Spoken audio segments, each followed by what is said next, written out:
Hi, it's Jacqueline, and today I want to talk about how to rock your lunar return. And I have to laugh just thinking about the title of that because lunar return is very different than a solar return. A solar return is your sun's birthday, it is the time when the sun comes around to the place it was when you were born.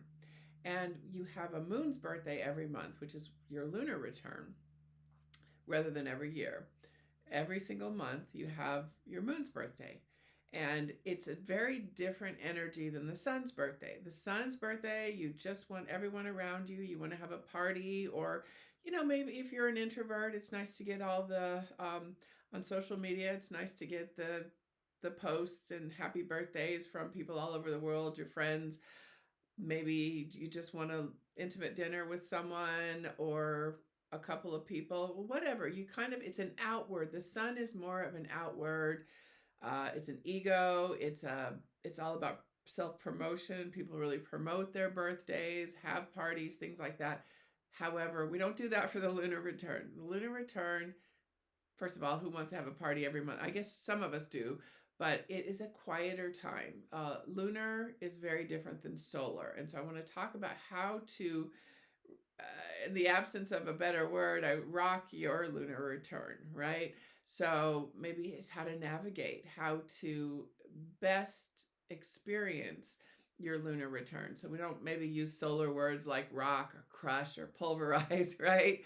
Or, smash your lunar return. No, you want to kind of go inward and take care of yourself. First of all, I want to talk about knowing when your excuse me, did I say solar return?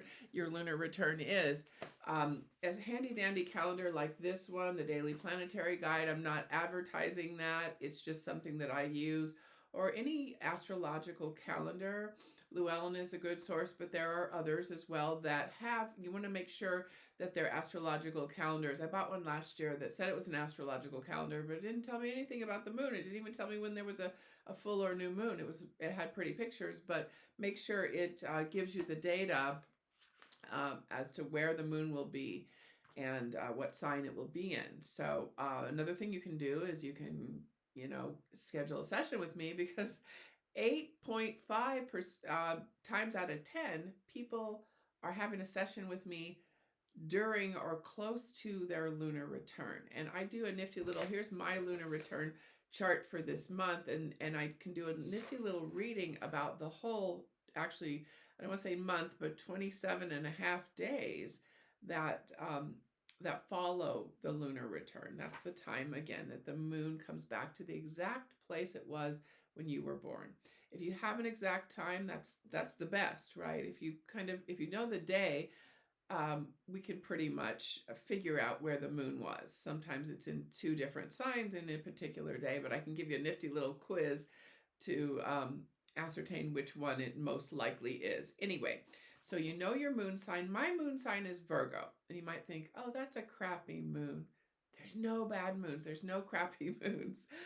Yeah, wouldn't it be nice to have a moon in, well, the four lucky moon signs are Cancer, which is the sign that the moon rules, Pisces, Sagittarius, and Taurus. Those are great moons to have, and they're great transiting moons.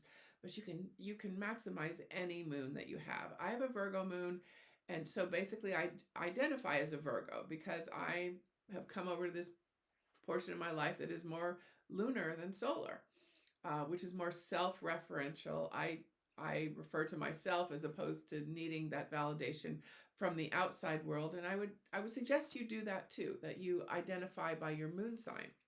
So I'm a recovering Capricorn, I like to say, because that's what my sun sign is, and that Capricorn sun can really really help me, but it's not how I identify. It's not the boss. The moon is the boss. The sun can be your muscle. It can be it's a tool that you use basically if you're doing it right. So I have this Virgo moon. It likes to be quiet. It likes to go take a yoga class. It likes to meditate. But these are things that I suggest, even if you have a Leo moon, even if you have kind of an outgoing moon, that you do during your lunar return. You take some time just for you, some me time, right? You give yourself some downtime where other people, particularly those that you may have a conflict with, are not around. if you can. I know a lot of us have jobs and have to be around certain people or families and that kind of thing. You've got to be around people some of the time, but schedule some time during that 2.5 day transit of your moon sign. I can tell you if you call me, or you may know if you have opportunity to look at a chart. If you have a charting software, you can tell the exact moment that your lunar return is. That is not necessary. Just having it be in the sign, if it's in the early part of the sign, maybe a day before you start doing lunar return stuff, right? If it's in the middle of the sign, you can just use it. Say my moon is at 21 degrees Virgo, so therefore it's sort of kind of in the middle of that sign. So as soon as the moon goes into Virgo, I go into lunar return mode. I do Virgo kind of things like cleaning, but I do it in a meditative way. I do yoga. I do that anyway because I have the Virgo moon, but I do more of this internal stuff. Writing is another thing that the Virgo moon favors. So I do a little bit more writing. Introspection is all about a Virgo moon. But again, it's a lunar time wants you to do more of this introspective, quiet, downtime stuff. Can you really shine during your lunar return? Sure. But you also may feel a little bit more emotional. You may feel a little bit more unsure. That's why I feel my theory is that people call me to get a session, not knowing even that it's their lunar return.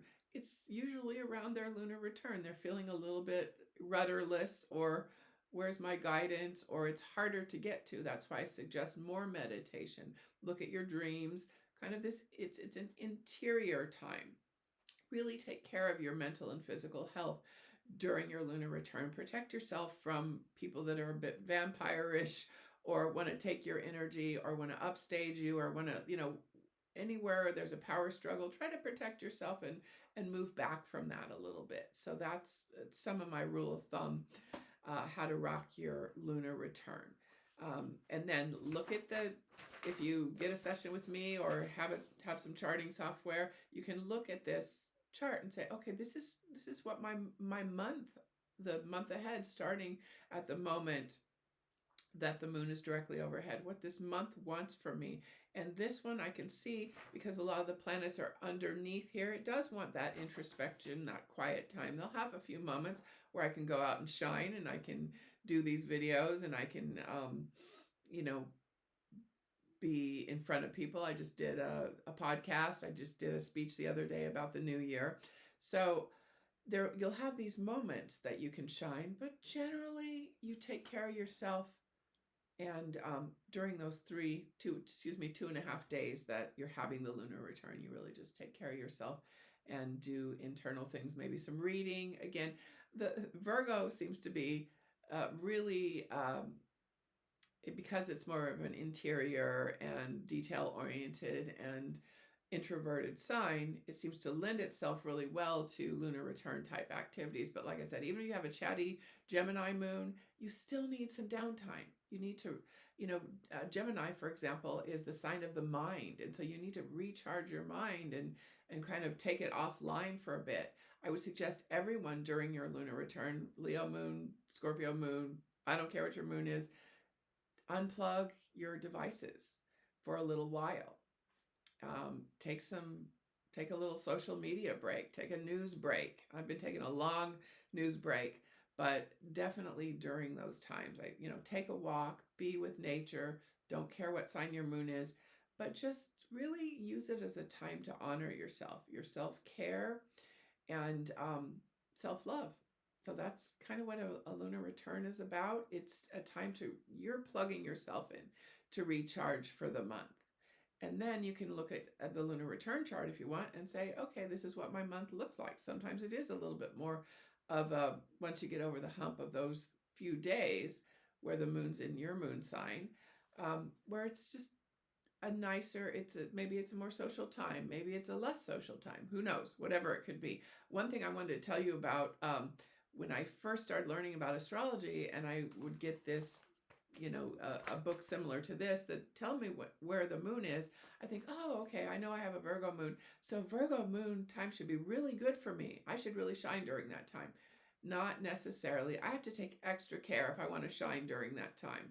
I have to really nurture myself first. Otherwise, I'm gonna not have such a great time because again, we're emotional during our lunar return. We might be a little bit more sensitive. On the other side of the coin, we're more intuitive. So that is a time to ask yourself, what is going on?